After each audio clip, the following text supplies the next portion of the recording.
चकनाचूर हुए विदेशी सरजमी पर डॉलर कमाने के सपने। डॉलर की चाहत ने किसी की जमीन बिकवाई तो किसी के गहने। चढ़ा लाखों रुपयों का कर्जा, सता रही भविष्य की चिंता। पीड़ित अब देश और प्रदेश की सरकार से लगा रहे मदद की गुहार। विदेशी सरजमी पर डॉलर कमाने की चाह ने किसी की जमीन बिकवाई तो किसी के गहने, लेकिन अब न जमीन बची, न गहने और न ही सपने। जी हां, बीते कल अमेरिका से डिपोर्ट होकर भारत पहुंचे सभी 104 भारतीयों के हालात लगभग ऐसे ही हैं।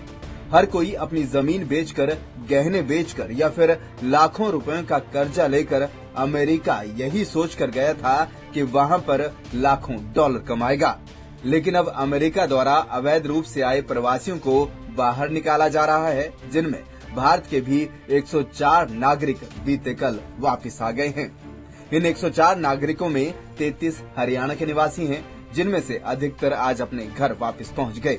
इन्हीं में शामिल थे हरियाणा के कैथल जिले के गांव धुंधरेहड़ी के साहिल, जो परिवार की आर्थिक स्थिति बेहतर करने के लिए डंकी रास्ते से अमेरिका गए थे, लेकिन अब वापस भेज दिए गए हैं, जिससे अब पूरे परिवार पर मुसीबतों का पहाड़ टूट पड़ा है। साहिल के भाई ने बताया कि उसके भाई को सुबह पुलिस छोड़कर गई है। वो परेशान है क्योंकि परिवार ने 40-45 लाख रुपए का कर्ज लेकर उसे भेजा था, लेकिन ट्रंप सरकार के फैसले ने पूरे परिवार को सदमे में डाल दिया है। मेरे छोटे ब्रदर साहिल बाहर गए थे, जो लगभग 7 महीने पहले यहाँ से निकले थे, जून जुलाई के टाइम पे, और लगभग 1 महीने पहले अंदर चले गए थे। वो 21 दिन अंदर जेल में रहे हैं और अभी डिपोर्ट हुए हैं, कल डिपोर्ट हुए हैं। तो थोड़ा बताएंगे क्यों भेजा, कैसे गया, क्या कुछ हुआ वहाँ पे? बस कहीं नहीं, मतलब कि यहाँ की थोड़ी फाइनेंशियली कंडीशंस देख के अब देश में नहीं कुछ चीजें हो रही, अब क्यों ही हमें 40-45 लाख रुपए लगाने थे कि भी यहाँ पे सिचुएशन अच्छी होती तो भेज दिया कि हाँ भाई वहाँ पे थोड़ा तरक्की करे, वहाँ पे थोड़ा सा फाइनेंशियल सिचुएशन अच्छी हो, इसलिए हमने वहाँ पे भेजा। अब 7-8 महीने में गया है वहाँ पे, अब जाने के तुरंत बाद ही ना कोई कारण ना कोई कुछ, अब कोई एक लॉजिकल तो हो, कुछ तो बताएं। अब बिना कुछ बताए उनको कुछ भी नहीं बताया गया, वो अंदर गए हैं, उन्हें अंदर रखा है, उसके बाद सीधा डिपोर्ट मार दिया है। जैसे पूरे हथकड़ी वगैरह डाल के लेके आए हैं, जैसे एक कैदी को लाया जाता है ना, जैसे ही वहां से भी पूरे हथकड़ी वगैरह डाल के, और आर्मी भी उसमें लेके आए हैं एयरपोर्ट पे, तो वैसे मतलब एक आतंकवादी की तरह लेके आए हैं। अब ऐसे तो कोई उन्होंने गुनाह नहीं किया, तो वो तो एक फाइनेंशियल कंडीशन सुधारने के लिए गए थे अपने घर से, इतने टाइम बाहर रहे, इतनी मुश्किलों का सामना किया है। अब ये देखो, अब यहाँ पे कम से कम वहां से कमाता, थोड़ा डॉलर से यहाँ भेजता, इंडिया की सिचुएशन अच्छी होती, इकोनॉमी में थोड़ा हेल्पफुल होती है इन चीजों के लिए। अब मेंटली से भी डिस्टर्ब है, उसमें पेरेंट्स को लगा लो या उसको खुद पे लगा लो, वो खुद बात नहीं करना चाह रहा। एक 19 साल का 20 साल का बच्चा कितना होता है, वो गया तो अपनी फाइनेंशियली और अपने एक भविष्य को अच्छा करने के लिए गया था ना यहाँ से। अब एजुकेशन दे तो नहीं रही ना, अब कहीं भी चले जाओ, मैंने खुद पीटी कर रखी है, मैं 2 साल से कर रहा हूँ ट्राई कि मेरे एक एजुकेशन के लिए अच्छा, मैं यहाँ पे वैसे मैंने छोड़ की वो चीजें, मैं यहाँ पे मास्टर कर रहा हूँ। यहाँ पे अपॉर्चुनिटीज तो नहीं है ना, मैंने बैचलर की है, यहाँ पे क्या अपॉर्चुनिटी, कुछ भी नहीं है। अब मैं मास्टर साइड जा रहा हूँ, मैं सोच रहा था कि हाँ कम से कम यूके या यूएसए की तरफ या ऑस्ट्रेलिया की तरफ कम से कम मैं अपना पीटी करके मास्टर करता हूँ, वहाँ पे जॉब अपॉर्चुनिटीज अच्छी होती। अब जॉब अपॉर्चुनिटीज के लिए बाहर जा रहे हैं ना, थोड़ा पैसा थोड़ा अच्छा हो ताकि फाइनेंशियली कंडीशन अच्छी हो, उन्हीं चीजों से रिगार्डिंग हमने वहां भेजा है। उसकी नहीं कर रही पीटी, मैंने 2 साल से कर रखी है, ट्राई कर रहा हूँ मैं। कितना पैसा लगा दिया, कैसे लगाया, कहाँ से लिया? बस कुछ नहीं, वही बात है, कर्जे में डूबे हैं सर, कहीं से यहाँ से किला बेच दिया, यहाँ से कहीं से आसपास से उठा लिया, रिश्तेदारों से पैसा उठा लिया, वो पैसा उठा के ब्याज पे उठा के वो 40-45 लाख के करीब था टोटल। अब वही है ना, उस चीज के जिम्मेवार कौन है, हम तो नहीं है, गवर्नमेंट है। अब गवर्नमेंट कुछ तो बताए इन चीजों के बारे में। चाहते हैं अब ये बात है कि मैक्सिको जो गवर्नमेंट है वो बोल रही है इस चीजों के रिगार्डिंग कि हमने अपनी साइड से भेजा है तो हमें भी थोड़ा सा फाइनेंशियली कंडीशन मतलब इकोनॉमी में हेल्पफुल होते हैं। तो बस यही है कि इंडियन गवर्नमेंट भी उनके लिए थोड़ा बहुत कुछ करे कि यहाँ पे जो अपॉर्चुनिटीज अच्छे दे दें। अब वहां पे इन्हें 30-35 लाख 40 लाख रुपए हमने लगाए हैं, उसके बदले कुछ तो हो ना, बच्चे को थोड़ा सा इमोशनली फाइनेंशियली कुछ तो मिले ना, थोड़ा सा। कैसा न, कितना पड़ता, कैसा, क्या नाम है सारा? भाई का नाम साहिल है, कुल टोटल 19 साल का है और +2 करके ही गया था। +2 करके मेरी नहीं बन रहा था, जैसे पीटी करके स्टडी वीजा का नहीं बन रहा था, तो हमने अपना डोंकी के थ्रू गया है। डोंकी के थ्रू कुछ टाइम दुबई रहा है, उसके बाद मैक्सिको बॉर्डर के पास रहा है, जंगल पनामा के जंगल निकला है। अब इतनी मुश्किलों के बाद वो 7-8 महीने में जाके पहुंचा है, इतने पैसे लगाए हैं, अब वो चीजें भी तो हो ना थोड़ा सा।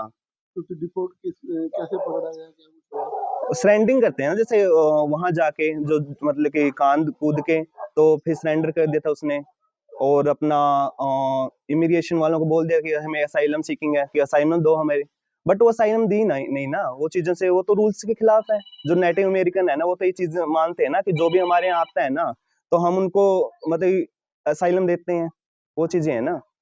अब वो असाइलम बिना कुछ बोले उनको, बिना कुछ कहे उन्हें डायरेक्ट डिपोर्ट मार देना, ये तो कहाँ तक ठीक है। कुछ ऐसी ही कहानी कैथल के गांव के अंकित की है। अंकित ने बताया कि वो 7 महीने पहले अमेरिका के लिए घर से निकला था, लेकिन अमेरिका पहुंचने में ही 6 महीने से अधिक का समय लग गया और वहां पहुंचने पर वह अभी 15 दिन से जेल में ही बंद था। वहां उसे कोई कानूनी अधिकार का इस्तेमाल करने भी नहीं दिया गया और अब उसे डिपोर्ट कर भारत वापस भेज दिया गया है। अंकित ने बताया कि 17 तारीख को एक और जहाज आ रहा है, जिसमें अवैध रूप से वहां पहुंचे भारतीय प्रवासियों को वापस डिपोर्ट कर भेजा जा रहा है। अमेरिका भाई डोंकी रूट से गया था, पैसे कमाने के लिए गया था। यहाँ तो अपना कोई रोजगार नहीं है, सरकार अपने को उसे नौकरी नहीं देती, तो इस चक्कर में गए थे अमेरिका। कितना पैसा लग गया? भाई मेरे 40-45 लाख रुपए लग गए। कैसे अरेंज कैसे? अरेंज भाई बस कोई रिश्तेदार में कोई यार दोस्त बैठाए थे ब्याज पे, देखो भी कह रहा है अंक देने हैं। जाने में कितना टाइम लगा, क्या प्रोसेस था आपका जाने का? भाई जाने में मैंने 7 महीने लग गए।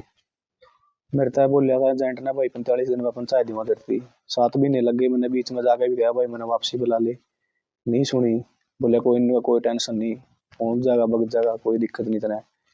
तो भाई वही बात है, पेमेंट का चक्कर हुआ, पेमेंट का चक्कर में बिठा ले बंदा ने, फिर भी ठीक लग गया है। तो 29 कुछ कराया को नहीं, दूसरे पेमेंट का चक्कर में एजेंट का डोंकर का आपस करोड़ा था, बिठा कर रखे 45 दिन मैक्सिको सिटी रखे, 1.5 महीना निकोपली बिठा कर रखे। बात करी थी मैंने 40 लाख रुपये में बात हुई थी मेरी, ने बोलिया भाई ऊपर वाली गेम में भेजूंगा। जागा आगे मुकर के भाई ने तरली गेम चल रही, ऊपरली चल रही नहीं, तरली में काट दे भाई पनामा जंगल में वो।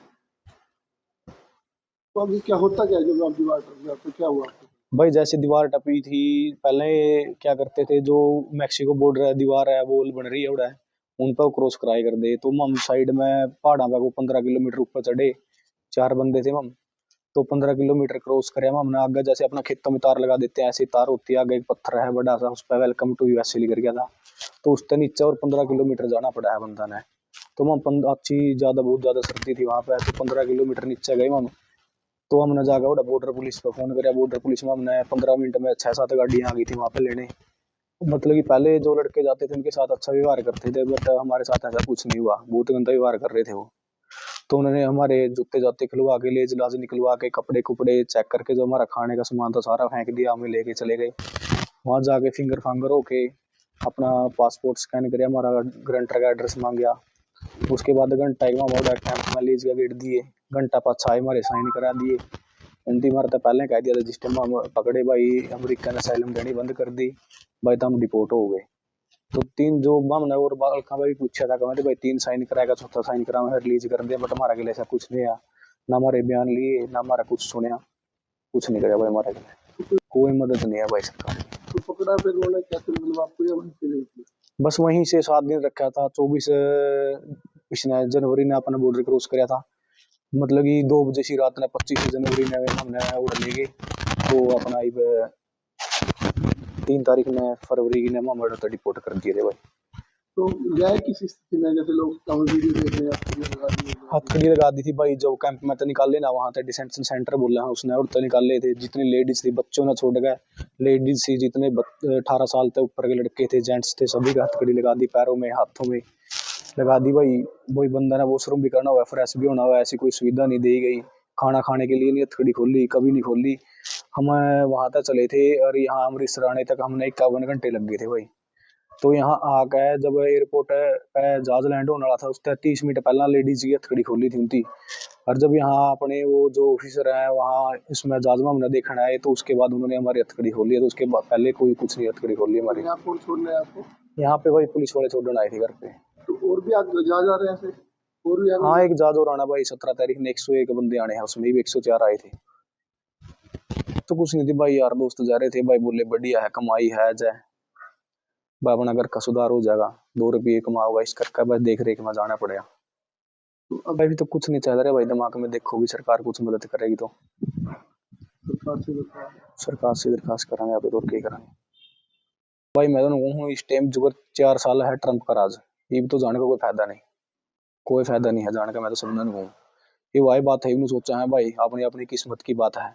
इब किस्मत तो उड़ा चल लगी नहीं बंदा ने कि मैं उड़ा की सुनवाई होगी, जो सुनवाई नहीं होती जगह बिठा हुआ है रूटे तोड़ दे हैं। तो भाई जो करोड़ है, जो अमेरिका के अधिकार है, अपना जोड़ है कि सहूलियत मिलनी चाहिए, कोई अमान अधिकार नहीं मिला। जो यूएनओ ने रूल बना रखे हैं भाई, शरणार्थियों को इनकी शरण देनी है, आप इनकी डिपोर्ट नहीं कर सकते, आप इनका इंटरव्यू लेंगे, इसके मामले कोई सुविधा नहीं मिली, ना हमारा इंटरव्यू है ना हमारी कोई अपील, कुछ नहीं सुनाई दी गई हमारी। भारत सरकार से भाई यही कहेंगे, अपना जो जिसका हो रहा है उसकी कुछ कोटा काटा में कराओ, इनका कोई नौकरी नाकरी का प्रबंध कराओ।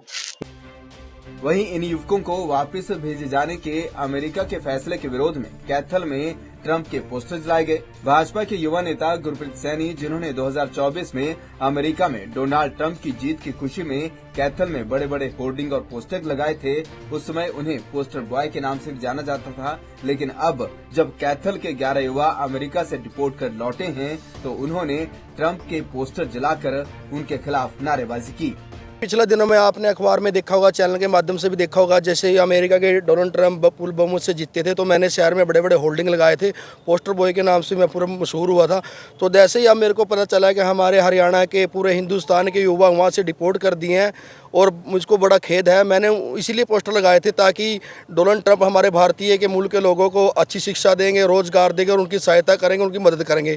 तो अभी मेरे को बड़ा दुख है कि इतने पैसे लगा के 42-50 लाख लगा के हमारे लोग यहाँ से गए, हमारे बच्चे भाई युवा बहनें यहाँ पर गई हुई है, और उनको बिना किसी कारणवश यहाँ पे डिपोर्ट कर दिया। मेरे को बड़ा दुख है, इसी से मैंने डोनाल्ड ट्रंप के यहाँ पे पुतला फूंका है।